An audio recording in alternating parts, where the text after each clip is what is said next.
Yo, yo. How you doing, mate? Hello, Jared. I'm good. Hey, I'm good, thanks. Did fantastic. you, yeah, did you manage to get better after the screw incident that I saw on Twitter? Oh yeah, it's a little sore, but yeah, goddamn, man, so random. I was like, how is this sitting upright? Oh my god. um, I think I'll go to the doctor this afternoon quickly to just see if I need to get a tetanus shot or anything, but it should be fine. It was pretty shallow. It's just trying to not put any weight on my foot so it can heal. Um, I understand. Nothing like a nail to the foot, man. Yeah, nothing Awesome. like that. It's. I'm really excited, by the way. So this is our first session together. I'm super Yes. keen because you're playing a lot, so it's always good when someone's putting in the practice. We know that you're going to be able to put in a lot of things at the same time. You said you've kind of been hovering around the same level about Masters 1 for quite a while, right? Like, how long ago was it that you got to around the sort of level that you're at now? I've been Master 3 for like 3 years, something like that, I think. And then Master 2 for the past 2 years. Mm-hmm. And this season, I got into Master 1. But you have to like one thing that has to be understood is that I have been playing StarCraft 2 since the launch, basically, like Wings of Liberty. And in the beginning, I cheesed a lot. Then I fell in love with Stefano, and I was like, okay, I need to learn how to play macro. And there is a difference between when I play to win and when I play to get better. And when I play to win, I kind of play with the meta. I kind of sometimes make very strong bets on what my opponent is going to do, and based on what are the popular strats at the moment, and most of the time I put my whole heart into it, and it equates to a win. But it's different when I play reactive. Then it's not my level is not the same because playing reactive, in my opinion, is much more demanding. But still, it's what I would like to achieve with your help. Okay, this is awesome. I mean, there's already so much to do with your mechanics and what you're saying right now that tells me, you've watched a lot of StarCraft, you've watched a lot of pros, you've played for a long time. You understand a lot about the game. A lot of it's going to be about mindset shifts with certain things and realizing that we're focusing too hard on certain things. Sometimes we're being not flexible enough, that sort of stuff. And obviously, there's lots to talk about today. So make sure you open up the Google Drive document. I just linked it to you on Discord. So it's in the Discord chat there. Um, Okay. yeah, make sure you open that up while we're talking because I think we're going to talk for a little while because you've written so much down and it's all good stuff. So Yeah, sorry about that. no, that's perfect. This is like the best thing ever because like even just glimpsing through, like it takes a while for you to express all that and write it all down, but I can skim through and get such a better feeling for who you are as a player and how you understand the game. And this is so helpful, so helpful. So on EU, let's hop into a replay while we talk about it. Now we're not going to focus on the replays partially just for the stream to keep them entertained, but it's also just because then I can, hey, maybe I pick up some stuff. I'll get to at the same time make the most out of the coaching time, and I'll get to kind of observe a game as well. So if you hop into chat channel Pig or Piggy, I am on EU right now. If you just go /join Pig or I'm in Lambo's channel for some reason. Cool. I don't know why I'm there. So what do you want me to do? Do you want me to open a replay for you, like to Yeah, invite you to a party yeah. or Just something? invite me to a Yeah. party once you see me. Sorry, I can't see you in the chat channel. Maybe you can see me. Okay. No, no, I'm not there. Okay. No So worries. Yeah, Piggy, Piggy, or Pig. I Either should work. one sec. Sorry. Okay, so I type slash join Bleak. Sorry, I don't know how to do the Yeah. So if you look on, have you got the stream open? no. Open the stream. You'll mostly have it paused, but there might be times where I quickly want to jump through a few things in a replay and show you. So it's just easier to look at my first person camera, right? But if you just Okay, go like sorry. this, One sec. No worries.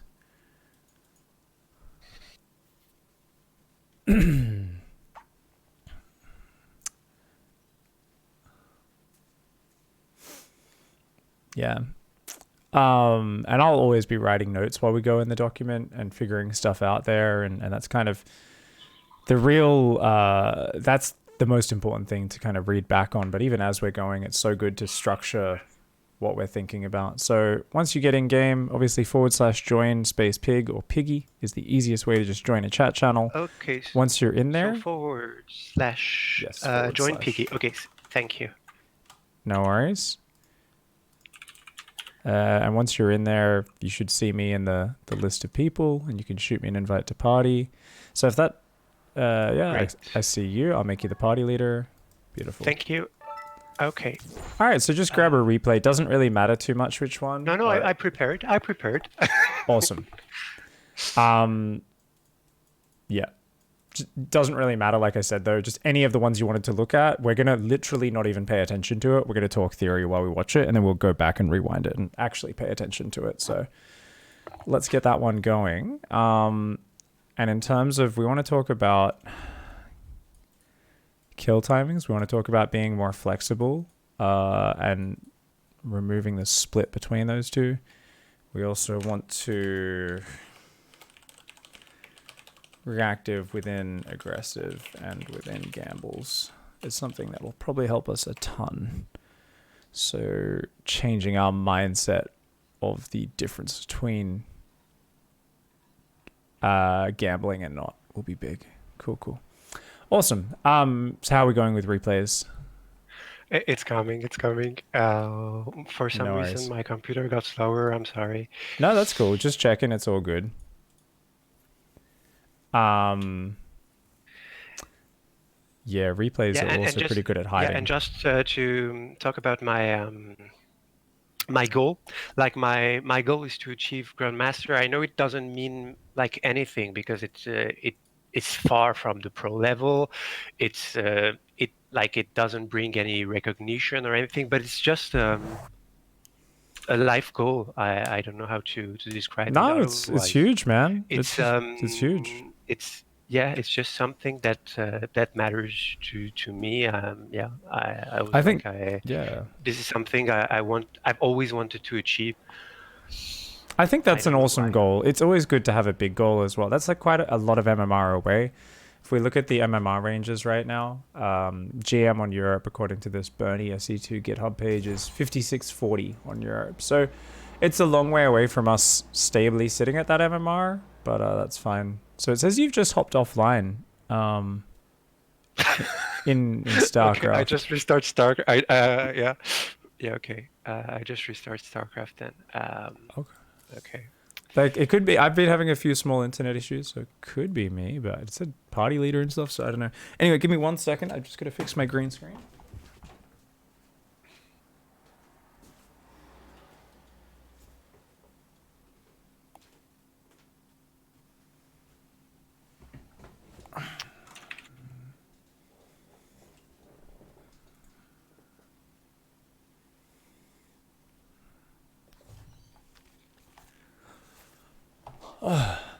All right, back. Yeah, I just restart StarCraft. Sorry about the stream. No, don't worry about it, man. One minute for it to okay, no worries. What sort of FPS do you get in game? Terrible. My computer is terrible. The thing is, I wanted to buy a new one, but I live in France, and it's impossible to get anything delivered in France at the time. I can imagine. Yeah, no, that sucks. Definitely can make a big difference. Your ability to just multitask and stuff. Something I want to invest in the near future is getting one of those 144 hertz monitors, which I'm still not using. But even just FPS, like if you're below 100 FPS in the early game, by gods, in a big battle, if there's a lot of banelings or something, Ling Bane versus Bio, for instance, is where there's just a crazy number of units on the screen a lot of the time, you're going to not be able to micro very well. It's going to be awkward. Are you back online? Still not. I'll tell you when it's okay. No worries. So anyway, while you're getting that on, you can do that in the Yeah. background. We can still talk theory. Like I said, that's literally just to entertain the viewers and so we can get into it and just speed up the next part of the coaching. You recently started using drag scroll and you were already Yeah. using Yeah. camera hotkeys to inject, but you were boxing and instead now you've got a hotkey for your injecting queens. Now, Exactly. with that injecting queen hotkey, what you're using 8, did you rebind that to a different key? Or are you just Of actually course. hitting 8? Of course. 8 is way too far. I rebinded it to the is inferior to sign. I don't know if that's the proper English for this key. The key close to the.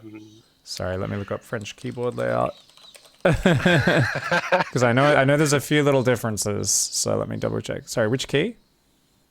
So it's the key which is close to the W. Ah, yeah, just to the left of that, yeah.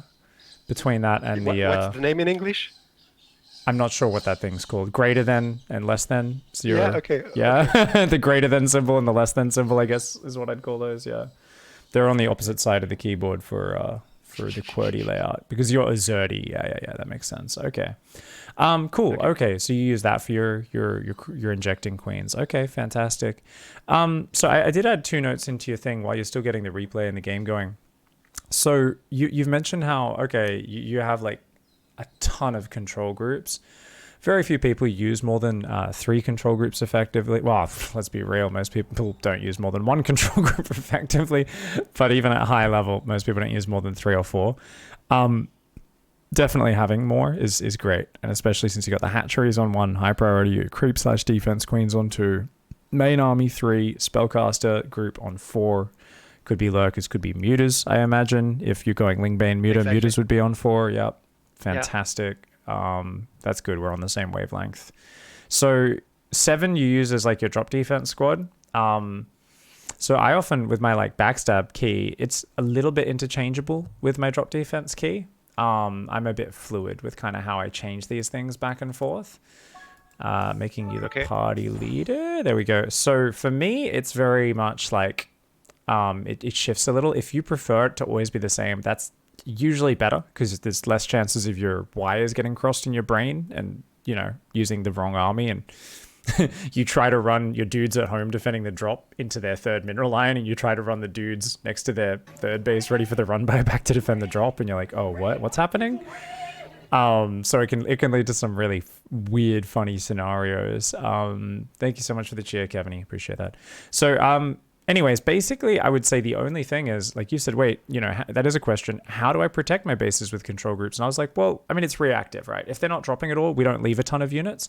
But if there's a prism on the map in PvZ and we know how much that can ruin us as a Zerg player, totally fine to leave, your 20 Zerglings and your 8 Banelings in your main base, right? But like you leave them out in the what I call the garbage control group. Because I have 9 as my garbage control group, so they won't be properly used anymore. Because I see a lot of the pros what they do. For example, in TVZ, they or in PVZ, for example, Cyril, our god, what he does, he puts the 20 lings on patrol in the corner of his first base to defend drops against. And they're not on a control group, right? I wouldn't know. It's going to vary player to player. I would prefer you since you have so many control groups and you're so organized, you might as well just have them on a control group. Definitely, a lot of the time defend without a control group for a long time, and I use my garbage or my dumping key for it. I actually micro my dumping key now.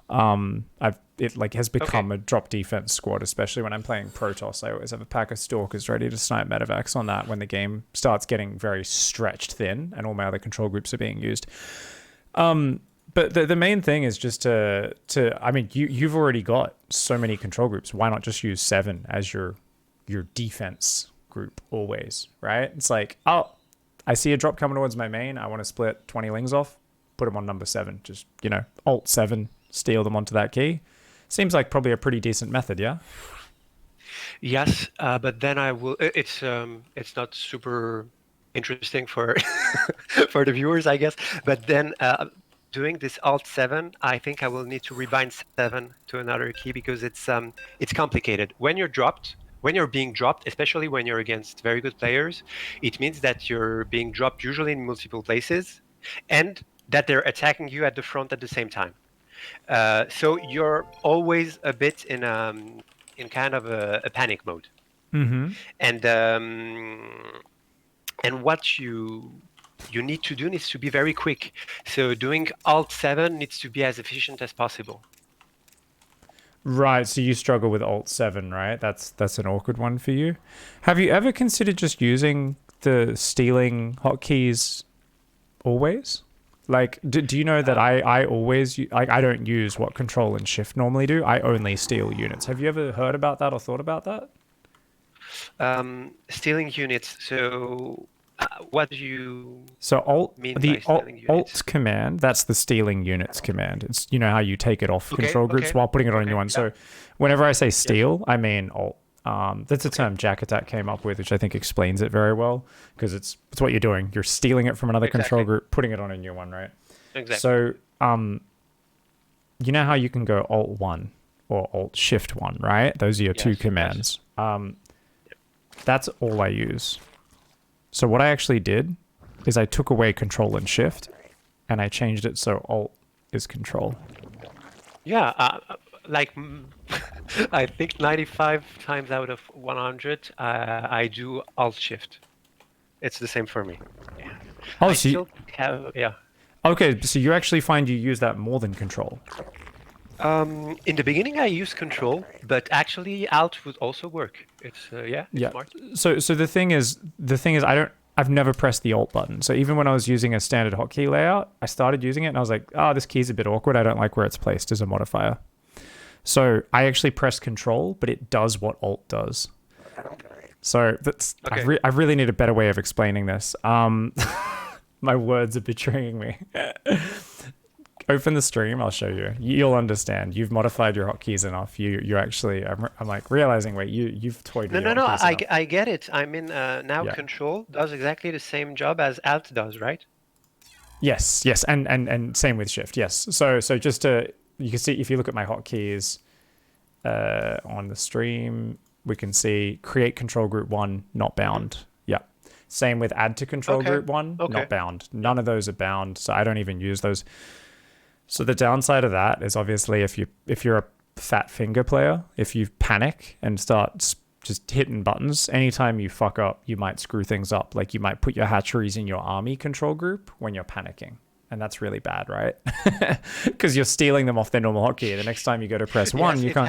It happens sometimes. It's at the worst time ever. Exactly. And that's going to happen a little bit more if you always use the control group stealing. But usually, I mean, that's already, you're fucking up pretty bad if you're smashing your keys like that. It's like there's a different problem there that can be addressed. The only other downside of using that method is that I can't have units on 2 different control groups. So like some people like to have their infestors on their main army, but then also on another key, so they don't have to run 2 army control groups around. You like to always just have them only on the separate key? Yes. Same as me. So do you ever have like banelings in your army, but also on a separate key? Yes. Like, but, so no, like it depends. In ZVZ, I have to. Otherwise, I would be back in Woodlick. So I have like my lings on 3 and my banelings on 4. But if I play, for example, Ravager Link Bane against Protoss, then my lings and my banes are all on 4. And when comes the time of the battle, then I control click one baneling inside of the bottom, or on the. Do you click on the screen or in the wireframe at the bottom? In the wireframe on the bottom, and and then Beautiful. I send them into the middle. Fantastic. Okay, cool. So even then, you're not using an extra control group. You're just control clicking. Same as me. So yeah, that's something where definitely that's an option for you. So that's something we can actually consider to make things easier for you, is literally replacing that. So I'm going to write this in your document as an option below your little mechanics. Basically swap over to full control group stealing. Now, I don't think we need to focus on this, but I think that's something you can do a bit of research into. You can try it out, think it out after today. I have faith in you being someone who can steer your own mechanics, and I think what you're already doing is fantastic, and you don't need this because you're already very organized and you're used to using alt. So because you're already used to using alt, part of me just says, why even bother changing it? Why not just stay the same? I'm putting it out there, though, as an option, because maybe you go, nah, this just feels better. I really like control and shift. It's easier to press. We'll see how it goes. Likewise, though, we can also say, oh, okay, your drop defense squad, we need an easier key. We could basically make that's how we got into this. We could make that like 5 or 6 instead, something that's a bit easier. We could make that an easier key. So there's also something, do you use... So you talked about having a garbage key. Let's talk about that really quickly, and then I'll come back to it. Yeah. So you go Alt-Shift-9 to garbage key. Do you actually use the number 9? Never. That's the point. So what's that bound to? What? I mean, for example, it happens in the heat of the battle. Oh, I mean, what key on your keyboard are you using rather than number 9? Oh, no. Excuse me. I didn't get it. Actually, number 9 is number 9. It's the control group 9, but I don't do anything with it. Yes. You don't select it, but when you're first stealing onto it, you do have to press number 9, right? Yes, totally. So do you stretch your hand across your whole keyboard, or do you bring your hand off your mouse to do that? Sadly, I bring my hand off my mouse. Oh, gross. That's what Flash does. This is what all the Brood War pro gamers do to set up... It could be worse. It could be.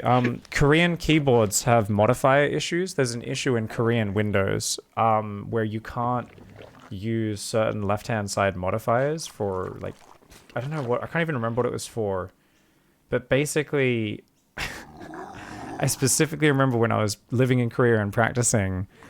Rather than being smart enough to just find a way to get my computers to go on Thingo, because I knew like GSL qualifiers I'd have to play Korean anyway, I just got used to using the same thing where my hand would jump off my mouse to go control and some of these keys.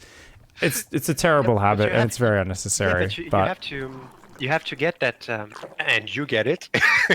You have to consider that everything is very standardized because I work on my mechanics pretty hard. Yeah. I changed them like recently, like a month ago, and I also changed my keyboard and my mouse, so it made a world of a difference in the bad sense.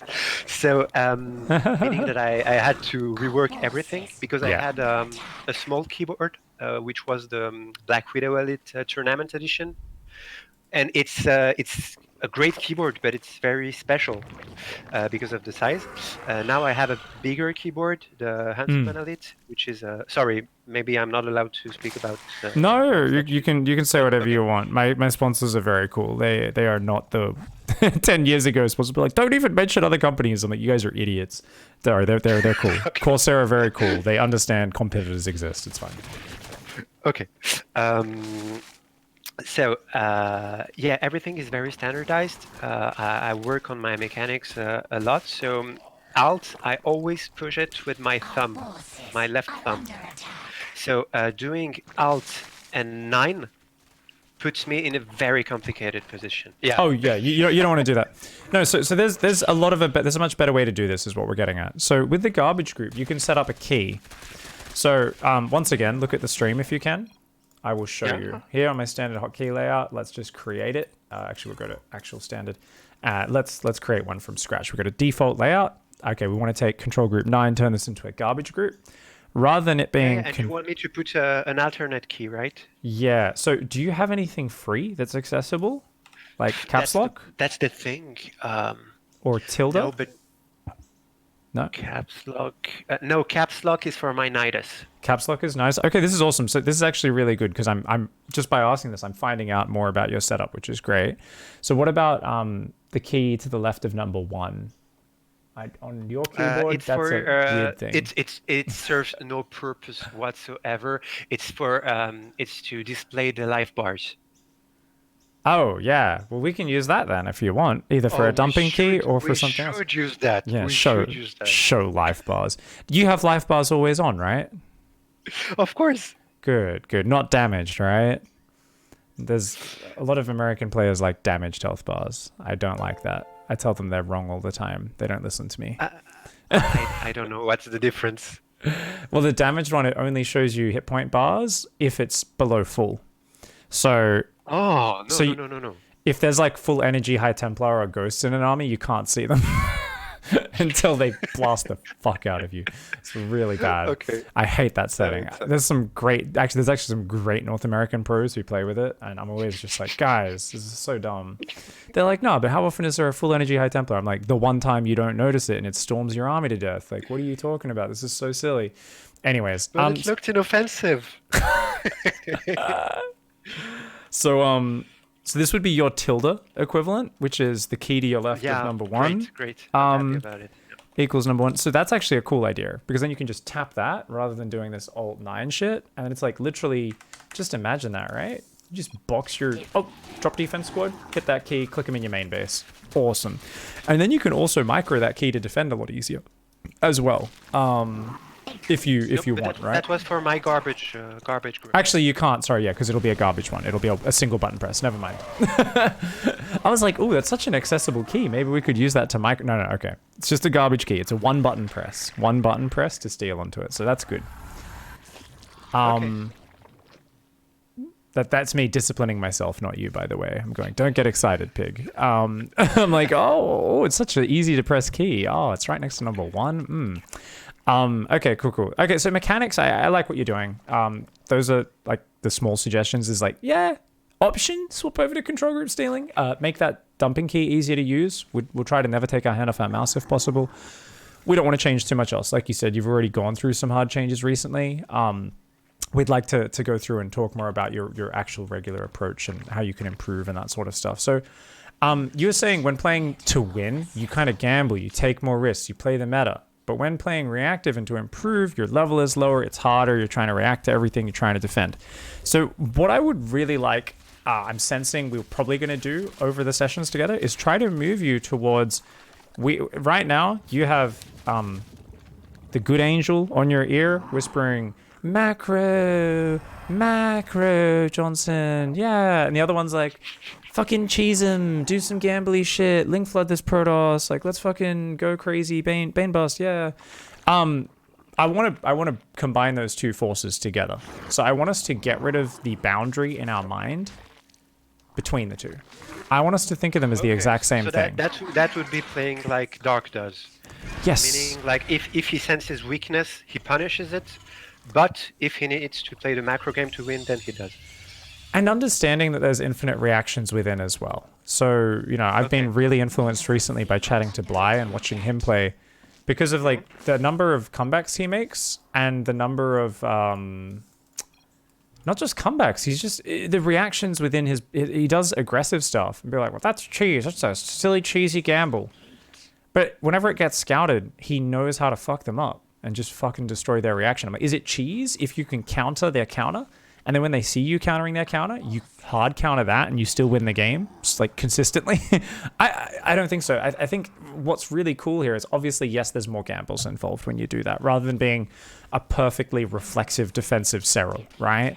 Where Cyril is so defensive, right? And he's the pinnacle of that, but it's beyond our skill level. It teaches us to be more flexible. It teaches us to think about things in terms of, okay, this is good versus this, but then they can do this to counter that thing. And I can do this to counter their counter. And it just makes us think a little bit deeper about the situations in the game and understand things. It also gives us more of a finger on the pulse of the game. So whenever we play too defensive, especially in Legacy of the Void, it's very, very hard to figure out what our opponent's doing because the game moves so fast, right? There's so many options that can evolve. And if we're not attacking at all, our opponent can get away with just being a greedy shithead. Just taking an extra base that they shouldn't have taken, right? Likewise, they can make 6 carriers out of nowhere. And you're like, wait, what? And you look at the replay and there's like a 4-minute window where any attack would have killed their third. They had like a cannon and a shield battery. And you're like, what the fuck? Yeah, but that's precisely the, like, I'm, without talking about being a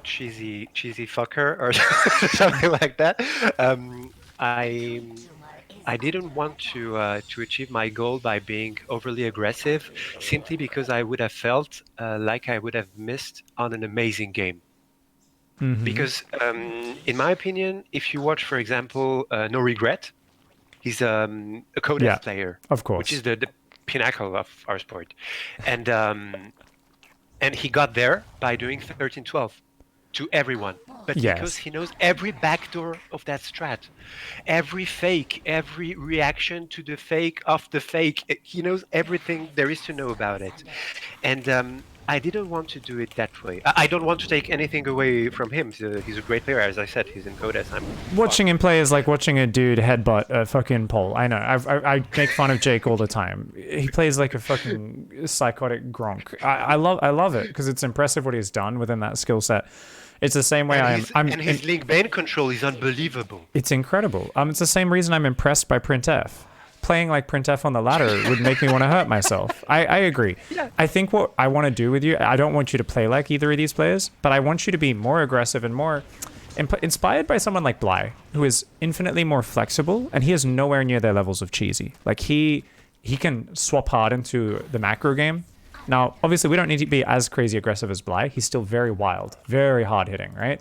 But we're talking about Printf or No Regret or anything like these are the guys who are so ridiculously all in. Like it's insane. There is like no economic follow up, right? We don't need to go that hard, but there is infinite levels between. And what I sensed from your write up and the way you've spoken so far, and we'll see how this evolves, is that you are much too you're so afraid of going down that avenue of like dishonorable play that you're not doing enough attack timings, and you're also just not planning attacks. Even in your macro games where you're playing reflexive, you should have a list of potential attacks built into your play that you're always looking for, and you just go, yeah, this is a good situation for that. Or you simply say, you know what, I'm going to practice that because I think it'll be good in the current meta, without even reacting to your opponent in that game. You just say, it's probably good in this meta, let's practice it. And the thing is it good StarCraft? Absolutely, that's the best StarCraft. That's the best StarCraft. If you don't play like that, you'll never improve. Are you a fan of a laser? Like, are you a fan of a laser at all? In my opinion, he's one of the smartest guys there is on the scene. Fantastic. This is good. I was hoping you'd say that. I was like really worried you'd be like, no, he's a shitlord. He just cheeses. And because I was like, if you start shitting on a laser right now, I'll be so sad because I'll be like, oh no. No, and he helps me a lot. He helps me a lot. Every time I ask him a question, every time I go to him for advice, he helps me a lot. For example, he's the reason why I really suck right now. Because he made me change my inject mechanic. Like, thanks to him, now I can inject like 7 bases in 0.75 seconds. Awesome sauce. And and before with the boxing each queen manually, it took me like 3-4 seconds, which is quite long. Damn, man. Well, you see, that's beautiful. So why I mentioned a laser is he is a master of timing attacks and aggression. And the thing is, he is also a guy who can build a crazy work account and go very, very hard on the macro board.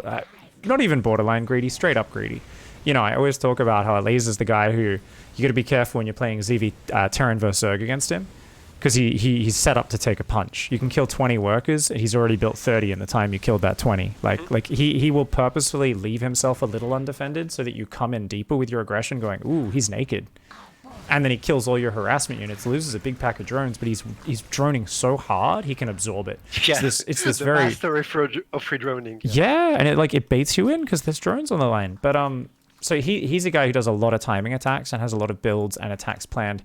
And the thing is, this is something you need to do. Basically, the longer you've watched a lot of GSL, a lot of everything, you'll hear Artosis and everyone and myself and whoever else, Roddy, when a player's like not finishing the game when they have a big advantage, and we go, oh, he's kind of just like giving a chance for his opponent to get back in the game. Like there's no reason to not be making your advantage bigger. Like the best StarCraft play is when you're ahead, make that advantage bigger and bigger. Either be more ahead. Get more ahead. And and Artosis as well. It's a big thing though, is just killing them is the best way to do that, or killing a base or smashing their army down. You know, often when people think about that phrase, they think it means you have to take 4 more bases. But there's always a point due to that supply cap, especially as a Zerg player. We hit that supply cap very quick. It kills me so much. And that's it. And that's why we want to, average worker today, worker count, it's 91. Average. That's insane. You see, that's too high. And the thing is, so the reason I'm going on this rant is I can see it in this replay we're looking at as well, is the issue. So the issue is you thought playing a good game means making no plays. It means just going to the next step and going to the next step and going to the next step. Now, this might not be conscious, this might be subconscious, but looking at what you've written, looking at what you've described as your issues, a lot of them are to do with your opponents just building better endgame armies than you. Because, you know, the BCs and the Golden Armada and stuff like that have been some of your big issues, as well as a few other things. But the problem here is, I guarantee you are getting into winning positions and then just losing games a lot of the time. And that's really empowering. That's actually a really good thing. Why? Because it tells us you've got a lot of fundamentals in place, and we just need to change your mindset. And before we even started the coaching, you see what I wrote at the top of our document? Potential and popular kill and attack timings in our play. Now, I'm not saying... So you see where I'm typing here in your document? Do you have it open? No, because otherwise my computer will die. Oh, can you open it on your phone? Can you open it on your phone by any chance? Just so we can... What would it change? I mean, I will read it afterwards. Yeah, it's just really good because then you can follow as I'm writing it, because it comes down a different structure. There's so much information we're going to go over. So basically, it really helps to be able to read along. And then often I'll ask you to write notes in as well, because there's going to be times where I'm like, oh, we need to define something in a build or something, but I actually can't define it for you. Like, it's one of those things where I'm like, oh, I don't even know which one's better. It's like more important you just choose what feels right. So I'll ask you to fill stuff out. But here, if you can just get it open on your... Is it possible to open it on your phone? Or no, because I have your stream opened on my phone. I'm sorry. Oh, okay. No worries, man. That's fine. Well, I'm sorry. It's the first time. Next time I will... actually, I will have another computer and I can open everything. The stream's not important right now anyway, so is it okay to just minimize the stream and open the document? Because I think the notes are always going to be the most important thing for us to have open during our coaching sessions. Okay, no problem. Yeah. So if we can get that open. Basically, I wrote potential and popular kill and attack timings in our play, and I started a list for each matchup. Because even just reading through what I read before from your notes, I was like, oh, I think we need to just, like, there's no talk of how you win games specifically, or like your specific attacks that tend to like use your advantages, right?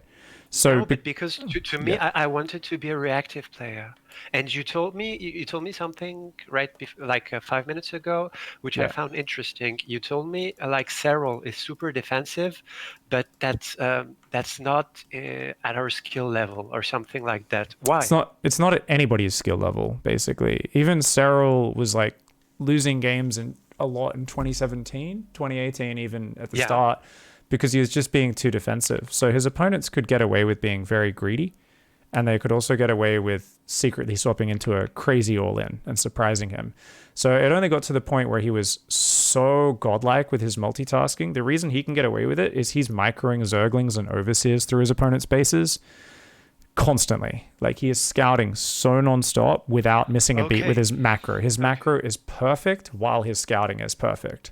And it's that combination that's allowed him to do it. Yeah. Okay, so that was my analysis. I was like, okay, so Cyril has 530 APM usually, something like that, which is to me like fucked up.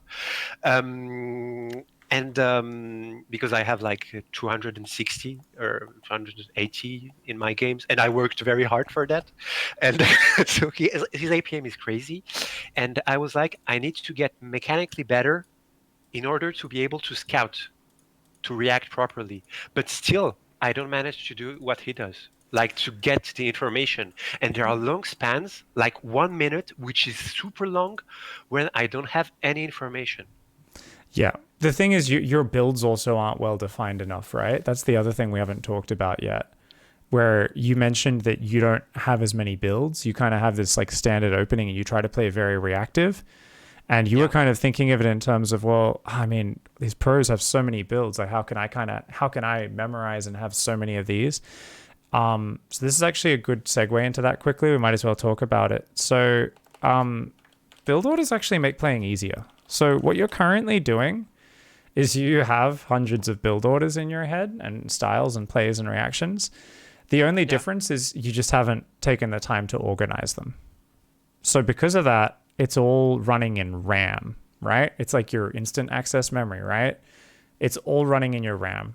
And we've got this big hard drive that you're just not using. Your big SSD in your brain, your big hard drive, you got like a big 16 terabyte hard drive we're not using. It's all in the RAM, if that metaphor makes sense. So by writing things down and just taking the time to plan out all these different branches off our builds, our different attack timings, what we do is we start to become more aware of what's good and what's bad. So there is always a mixture of reactive and active play in StarCraft. Unless we literally are following a build order with zero looking at what's happening on the screen, zero tactical adjustments, there is always that.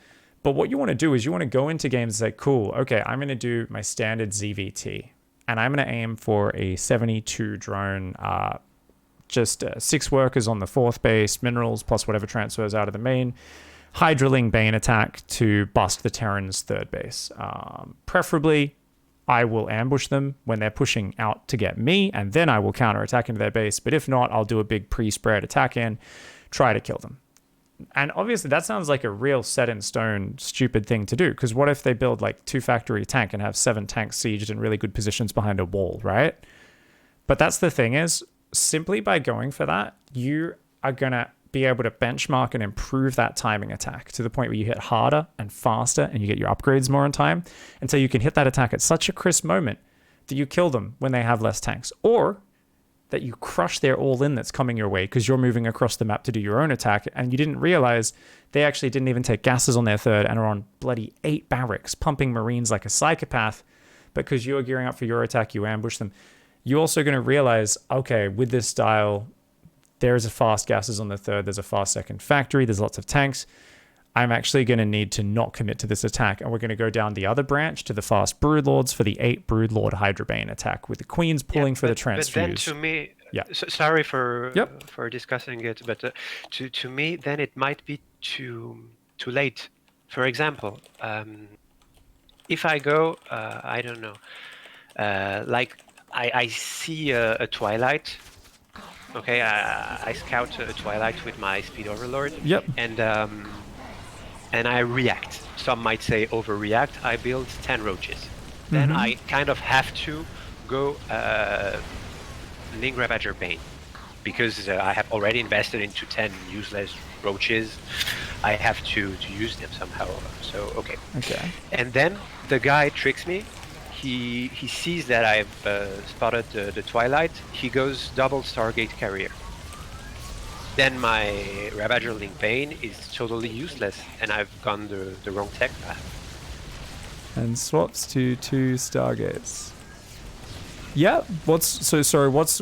So that's your opponent being clever and kind of tricking you a little bit. So are you saying it's bad to kind of have the set transition because they can trick you then, or? No, I'm explaining just why I am so reliant at the moment on getting better with my scouting and less with my timings. Like what I'm, in my opinion, maybe what I miss is, of course, my timings can get like 100 times better. Of course, there is always room for improvements everywhere. Yeah. But in my opinion, what I miss is kind of a good understanding of the forces and weaknesses of each race at any given moment. For example, Elaser explained to me you should not be able to win a direct engagement against Protoss. It's just not the way the races work. You always have to multi-prong them. You always have to attack multiple bases at once. If you try to go head-on against their army, most of the times you will lose. Yeah. Or you have to take the engagement of a lifetime. So this was like a defining moment for me, because then I understood, okay, I need to use all of my numerous control army groups and harass the Protoss all the time with small army groups. And this is kind of what I'm expecting. But if you think this is not what will help me the most, I will trust you Well, 100%, you and I can will go with you it. can absolutely grind them down with that. These are all good points. We're not saying don't do that by any means, and I'm not saying you have to plan an all in and do it every game. But we need to be much more aware of it because it's a big hole in our play right now. So basically, if you attack straight into their army, terrible. Usually against Protoss, absolutely great advice. You can still go kill them with a timing attack, but usually it revolves around you hitting 2 bases at once, right? Usually you're attacking Yeah. multiple areas. You're getting in between their base, busting through their natural, and they have to come and attack into you. And you can zone them out with corrosive biles and make them attack into your concave. Like, there's all sorts of things we can do. Anytime you one directionally attack into a Protoss army, like it's kind of the same with Terran. It's almost like a Zerg concept, is like don't fight where they want to fight. You know, they come and siege up on the Yeah. edge of creep with a pre-spread. Attack into that with a ball of Ling Bane. Yeah, that's a good way to lose a game, right? It's like a terrible thing to do, is fight where they want you to fight as Zerg. So these are some good concepts. We're not going to necessarily obliterate those, but we just want to try to make sure we're much more aware of timing attacks and ways of finishing off the game, and we build towards those, as well as we want to try to just have more pre-built big armies and tech we're heading towards for ways we can push and just win the game once we have an advantage. Because otherwise there's going to be too many games we get an advantage, but we don't use it. And then the game just trails on because we're too afraid to make a big play. So that's kind of the big thing I just want you to try to work on a lot harder. Okay. We've got to look through Got it. specific replays and talk through each matchup. There's always going to be lots of little mini rules. So the reason I wanted to hit that point, though, is this game is a great example of your super random what you're doing in this game. So let's just go straight to the strategy. Too much theory, not enough direct game talk just yet, okay? And we've only got so much time left. So let's show the replay again. How does the lasers inject work? Chat wants to know. Okay, we'll answer that very quickly. So is that using the backspace method, or you just mean using camera locations, right? You're just going F1 because you've got all your queens on a hotkey. F1, Yeah, V you click, have all your etc. queens on a hotkey. You have camera locations for each base, and then you select all of your queens. So, for example, with me, I select 8, and then I do F1V click, F2V click, F3V click, F4V click, etc., etc. Fantastic. So it's just I will do this at some point if you. Have you ever thought of just holding down shift, like going V and then shift? Or that's weird because the queens might jump around if you do that, right? Yeah. I don't like I don't like shifting. Not my favorite either. Okay, cool. I personally am a big fan of the fact that you don't really ever need to inject past 4 bases. Like, even 3 bases, I actually never inject past 3 bases. So if anyone Actually, struggles with injecting Scarlet, that, Scarlet does it on 4 bases only, and she has great macro, so I understand. yeah. Actually, it's I have to. Yeah, I'm a bit ashamed, but it's more to work on my mechanics than for the actual use of it. It's not too bad. I mean, it gets you used to using your camera locations on your extraneous Yeah. bases. The way you make up for that, for anyone in chat, is the creep queens. Notice Johnson here has creep queens, whole bunch of them on a control group. They always get extra energy. So if you're like, oh, but I'm playing Ling Bane, I need that lava, you just get them to dump their excess energy on your 4th base or your 5th or your macro hatch or anything like that. But let's go back to this game and talk strategy. Let's talk about ZVT. So this is a good game, and the reason is, so you're playing against mech, you know you're playing mech, and you go Hydra, Ling Bane, Nidus Infestor, Corruptor, Broodlord, Burrow. Like, Yeah, that's the definition of a jack of all trades. Yeah. yes, master of none being the key word there. So that's the thing we got to be wary of if we're not looking to make a big play or a tight decisive plan. Now, so this I don't think is your normal versus mech play, right? Is it? My what? What's your normal plan versus mech? Because this seems like you're just doing a little bit of everything. Do you have like a clear actually, game plan? Or like what I told you inside of the notes was at the end of the game, I know why I lost, but it's the what brings me there, which is complicated. Like, why do I make the decision of doing Hydra Ling Bane at this time in the beginning? Well, if I have this many Hydras, it's because I didn't think he would commit to mass tanks and Thors. This is something I only scouted much later. First, what I saw was a lot of Hellions. So I thought it's going to be the beachy battle mech. Yeah. So against Cyclones and and Hellions, I will have to go for mass Link Bane, possibly Ravagers, possibly Hydras, and then I scouted later. I scouted that actually it was mass tank and toys. So oh my god, I really need. If it's a lot of tanks, my Hydras will get destroyed. I need Broodlords. And so this is why I had this whole bunch of Hydras and Linkbane and upgrades and everything, and why afterwards, sorry, I had this force of Broodlords. Yeah. Okay, so we got.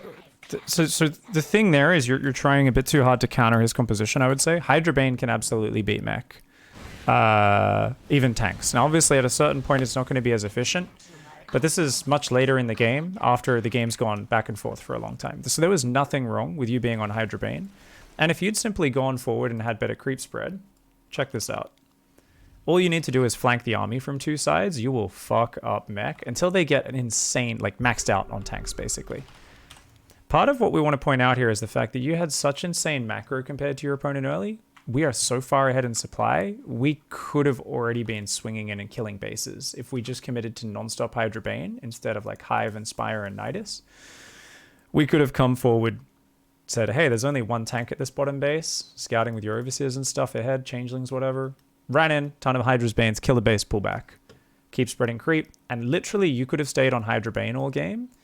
And I would say you could beat 90% of the mech players you play without ever building any units other than Hydras, Zerglings, and Banelings. And I'm not saying that because that's the best option. I'm saying it because if you actually use your army correctly and use the economic advantage you've built, and you seem to be very good at building that economic advantage, at least in this game. Maybe not every game, but this game, yes. And I reckon, I think because it's been your focus, I think you'll be very good at it.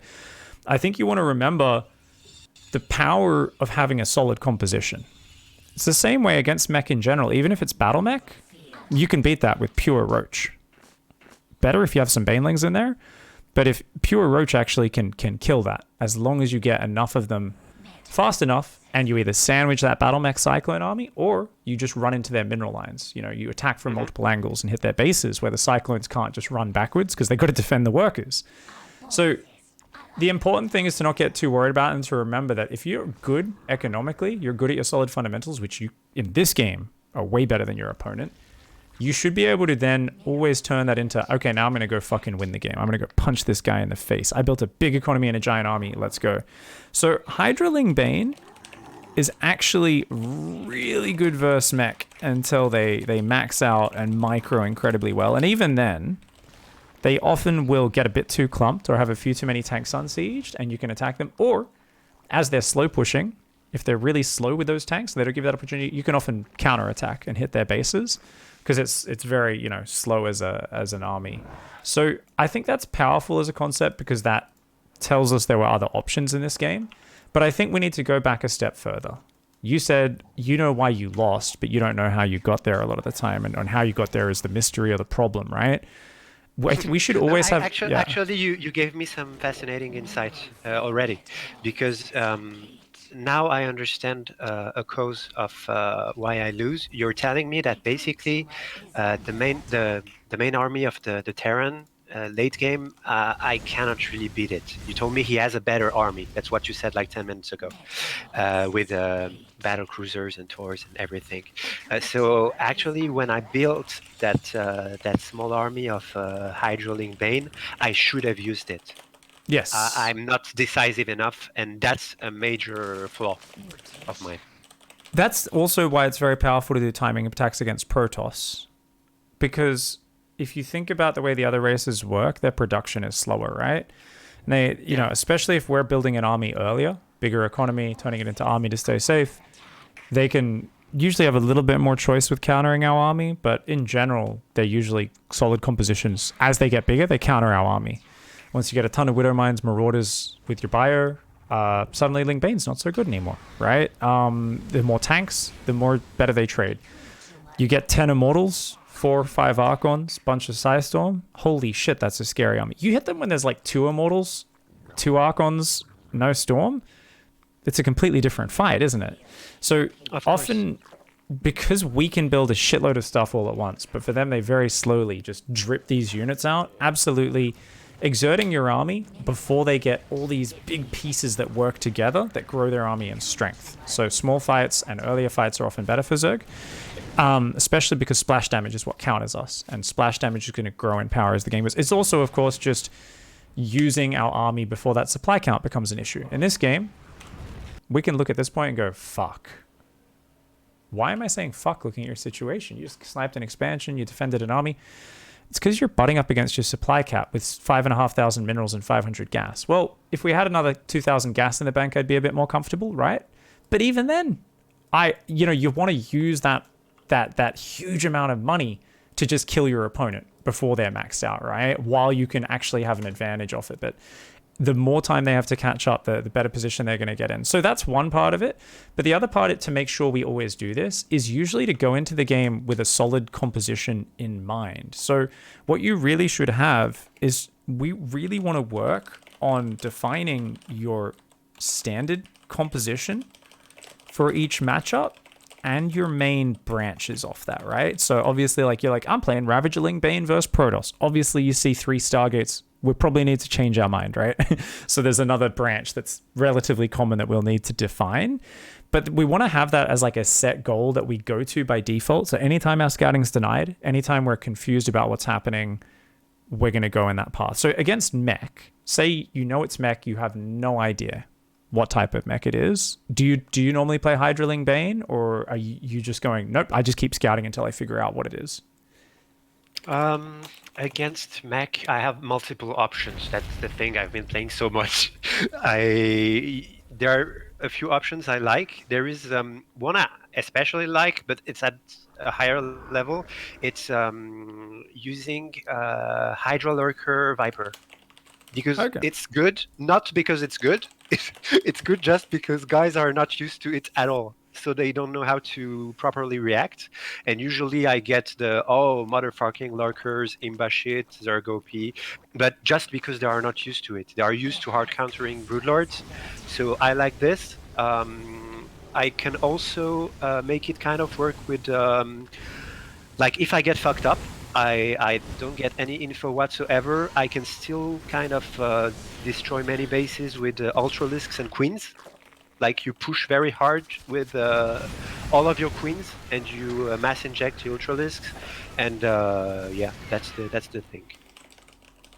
Okay, so I think what's always better here right now is to have one standard one. And then if the other style we like in a certain situation, it can become a branch where we say, okay, in this situation where I'm a bit more desperate, I feel behind. I know it's a bit more of a gamble. Like the Ultra Queen style, for me, especially with the Queen transfers being nerfed, that kind of relies on us having like really good creep spread. And to me, that's something I'm not familiar with. So it kind of sounds to me just like a bit of a weird one where I'm like, I'm not as comfortable with that. So my instinct is to say, that doesn't sound as good. But I don't know. The last time I played Ultras and Queens versus Mech was like more than a year ago. So I can't really judge it. But the important thing is, let's choose one as our default. Our go-to. So Hydra Lurker Viper I've really been enjoying as well, and it is quite fine as long as you're not playing the fastest Terrans in the world. That's obviously always the counter to Lurkers. Like I'm really open on working a lot, so I don't mind finding a playstyle that is optimal. Yeah, this is something I've been talking about a lot, and I think even when you're in mid GM and high GM, I think it's actually better to choose what you think, like what you find is fun and what you think feels good, rather than what you think will work more optimally, because I think it changes. Like, you'll talk to pros and they'll say, no, this is the best way to do it. This is fucking Imba. Hydrabane Swarm Host, unbeatable, best style versus mech. 6 months later, no. Nidus Swarm Host, Roaches and Ravagers and Banelings is the best style. It changes all the time. So I really am a big fan of the fact that, like, anytime I go, no, this is 100% the best, I know I'm going to watch the video 9 months later and go, ha! Well, now we think it's actually this other thing. And that tells me it's so this is not me coddling you. A lot of people are like, but I just want you to tell me how to play optimally, Pig. And I say, you're going to play optimally when you're inspired. When you go, this is the style that's fucking cool and I'm enjoying and feels good and I feel like I fuck up. Like, if it feels OP to you, you feel like your opponents are complaining, it feels like really good, then do it. So that can be Hydra Lurker, it can be Hydraling Bane, it can be Ravagerling Bane, it can be Nidus Swarmhost Ravagerling Bane, it can be Nidus Swarmhost Hydraling Bane, it can be Hydraling Bane Swarmhost without the Nidus, where you just have really good creep spread, not as good on gigantic maps. Those are some options. What jumps out to you? Is it just the Hydra Lurker Viper? That's my standard verse mech at the moment, in fact. But I also really liked Ravagerling Bane, just because it's like most of the top masters I face, they go battle mech into bullshit. Bullshit being mass Tors or mass BCs or mass BCs with mines and ghosts, which is a delight to play against. So I have a mass of Ravagerling Bane that I need to exploit. It's the end game, like it's the journey that I was trying to accomplish, but it leads me to those remarks of yours, which are 100% right. The journey was trying to find good ways to transition into the end game. So I am kind of forcing the end game right now with my way of playing by not being decisive. So with Ravagerling Bane, the best, very defensive way to play it, which we're trying to get you away from, is Nidus Swarmhost, and that's what you'll see pros do against mech at the moment. It's also very hard to use effectively, and I would rather you probably just go the Ravagerling Bane busts, where you just spread creep really well, always look to fuck up their army on the map whenever they come out with good engagements, right? Don't let them get the nice pre-spread siege up on a cliff or anything like that. Find the base that's least defended, run in there, bust it down, and then pull back, you know? Where there's only 2 tanks in a plateau, run in, kill it, kill the SCVs, pull back. So I actually think just Ravagerling Bane and just multi-prong, and just kind of go, okay, like, so let's choose a drone count. So what do you think would be the drone count for you to go to with just Ravagerling Bane aggression versus mech? That's where it becomes tricky, because at the end of games, I'm like, okay, as I told you, I know why I have lost. Yeah. And I'm like, fuck it, of course. I had 90 drones, or sometimes 96 drones, and that fucker only had 54 SCVs. Oh, fucking mules. Oh, 10 orbitals. Oh, that's bullshit. But to play Ravagerling Bane effectively, in my opinion, you have to stand on 90 drones. But you have to trade all the time. So that's still a very high worker count. I'm gonna go ahead and we will, like, I don't like to tell you how to play, but let's say 80 to 85 drone. Let's say 85 drone, okay? It's not a big change. I'll say 80 to 85. So we're gonna err on that lower side. Don't you dare go above 85 drones. All right, that's our rule. Don't get me wrong. Obviously, you can be much more wasteful with your engagements when you have 90 drones. It's awesome, right? You just make another 40 Banes, roll them into a planetary. We don't give a shit. That's nice. But the problem is we might be letting them grow too much by the time we get to that point.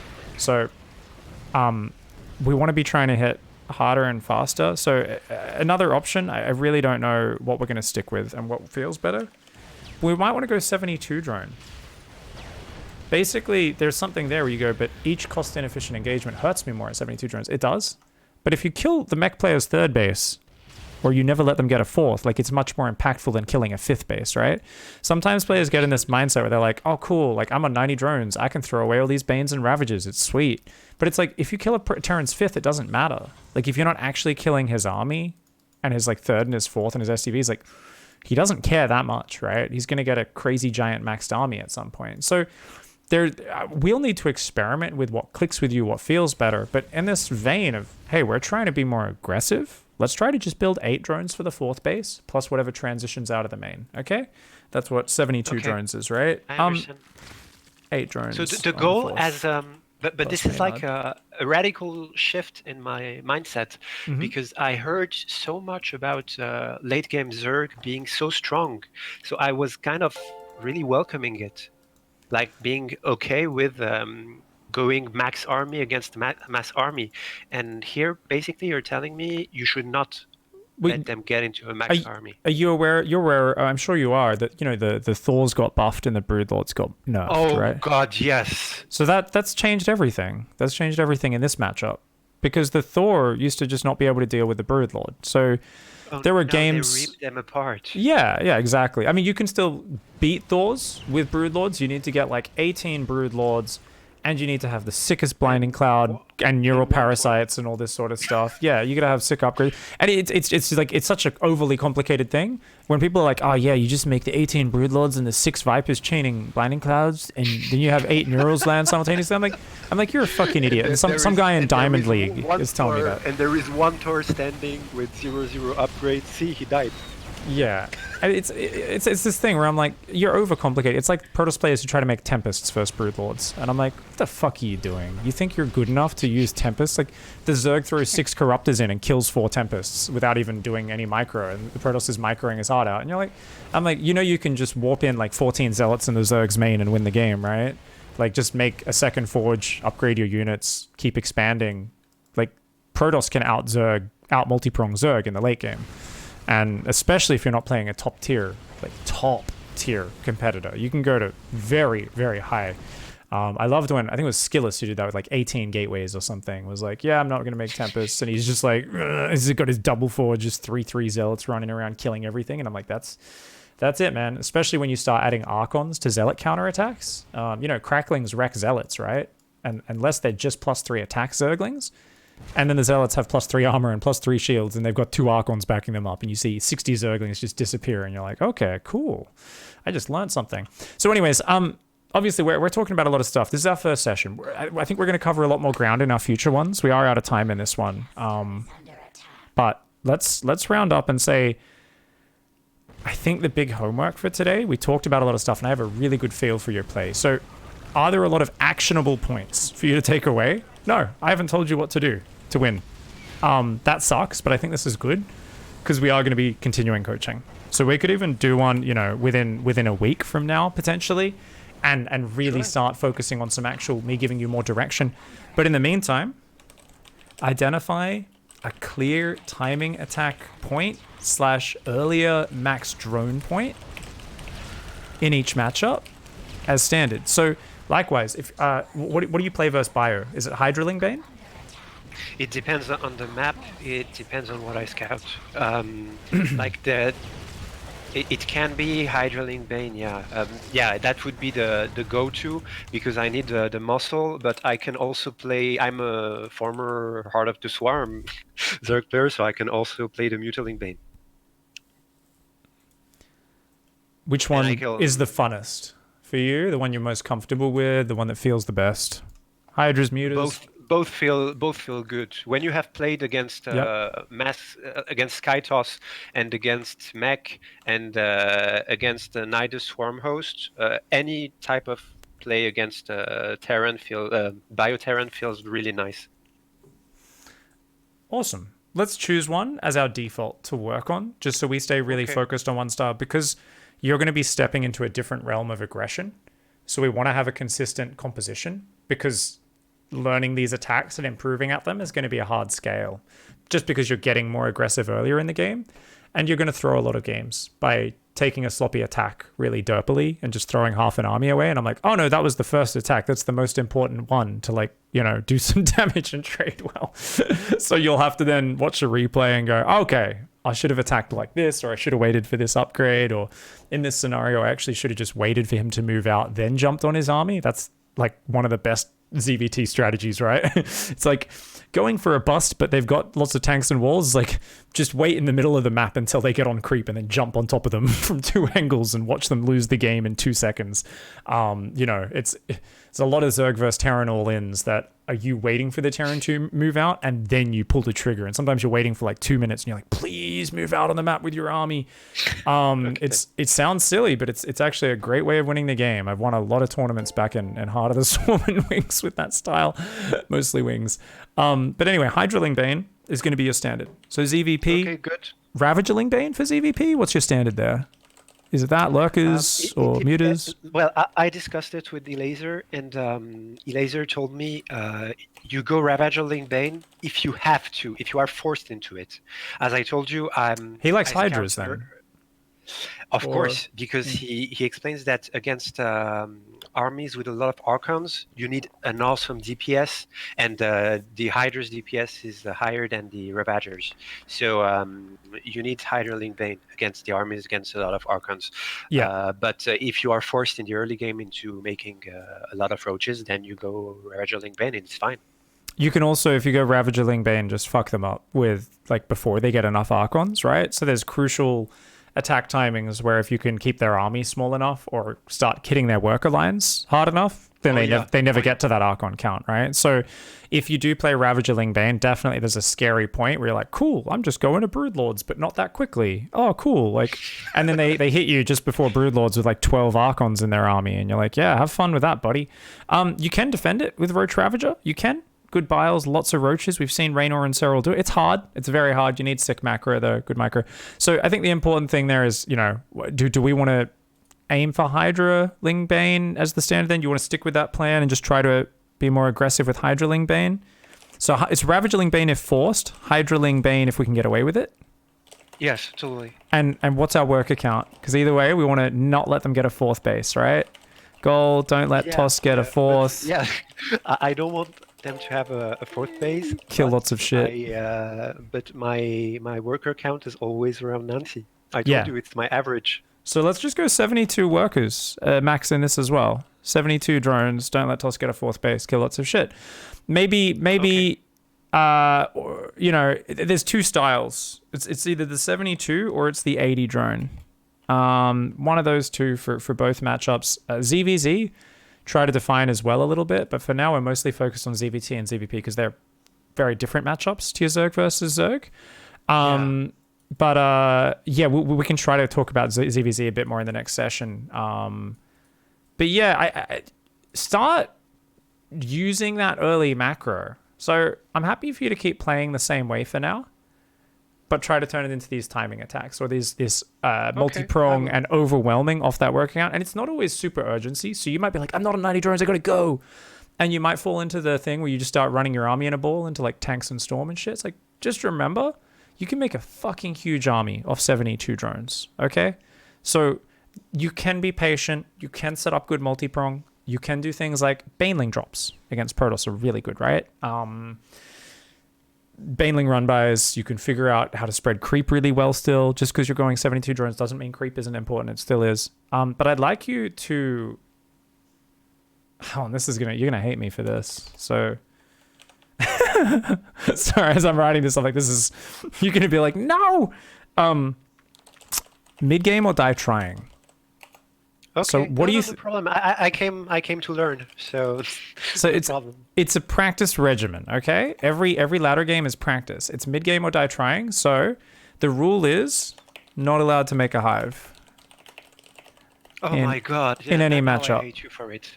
No matchup. Oh god. Okay, so you're not allowed. If you accidentally make one, you can start 3-3. You're not allowed to make any actual hive units, okay? The accidental hive. The accidental hive, but only for upgrades, so it's not worth it, really. Because that, like, we want you to...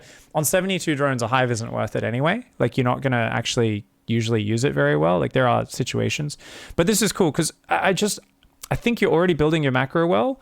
I want to see how you do it turning that into winning games in the mid-game. And work on your multi-prong and that sort of stuff. And the thing is, this is the same skill set that a laser was talking about with like not fighting them front on necessarily. You're still looking for the right engagements. You're doing it off a smaller work count, but you are going to be hitting them earlier when they've got less of the things that counter us. So hopefully this works out. Even if you lose a ton of games, I want you to be benchmarking when your attacks hit and defining them, okay?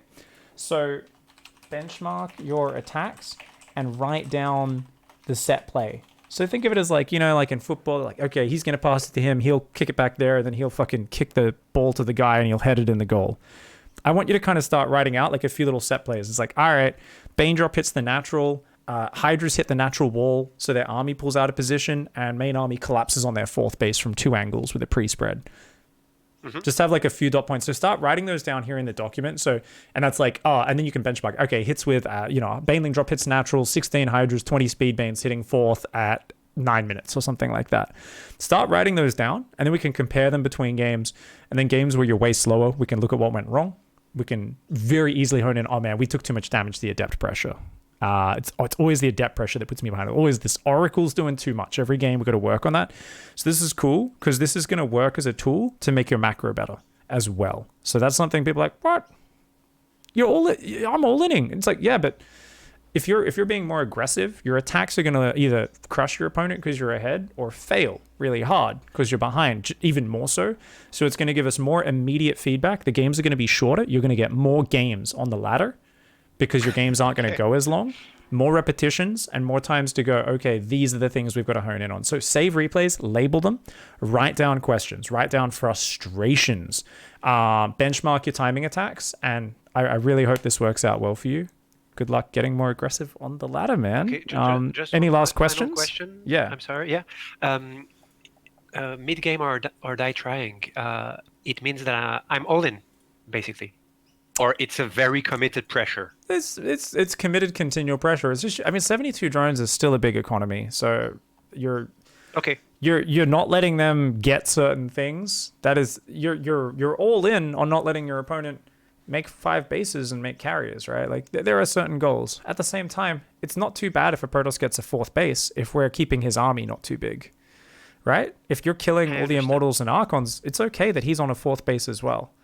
If you're not killing his army at all, well, we better be killing a lot of probes and hopefully denying that 4th base because that Archon Immortal count is growing, right? So we need to be damaging them somewhere.